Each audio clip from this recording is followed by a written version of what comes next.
I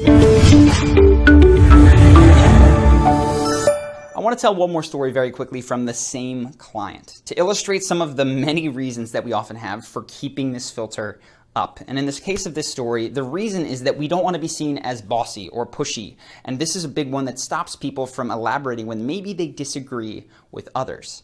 So in this case, she had just gone on sort of a reunion with some of her friends from college. And they don't get to spend a lot of time with each other. It's like once or twice a year that they see each other. And you were hanging out, she was having a great time, and they got on the topic of gossiping about another friend. And it wasn't just 5 minutes, it turned into 10, 15 minutes of the same topic. And at this point, she was frustrated. And she said, how do I redirect conversation? What can I say? Is there an interesting segue that I can use in any sort of scenario? I said, well, before we're trying to look for the magic pill, let's go back to the beginning of what we worked on, this filter. What were you thinking at the time? And because she'd practiced, she said, well, I was thinking that we only get to hang out just a little bit every single year. And it would be a shame to spend that time gossiping about this person who wasn't there, as opposed to connecting and talking about the things that we shared in common. I said, awesome. We can work on delivering that with tact, but this is the raw material of what we want to go with. So what if you had said, hey, girls, I know that we don't get to hang out so much. It's so awesome to see you guys. And I'd rather than gossiping about this one woman who isn't here, how have you been? I want to hear about your life.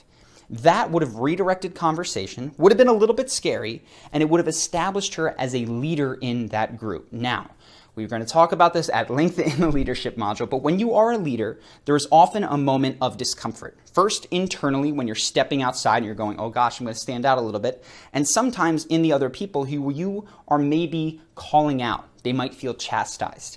This is a scenario that you want to become more and more comfortable with. This is how connection is formed. It's not by consistently and always validating every single behavior that someone else does.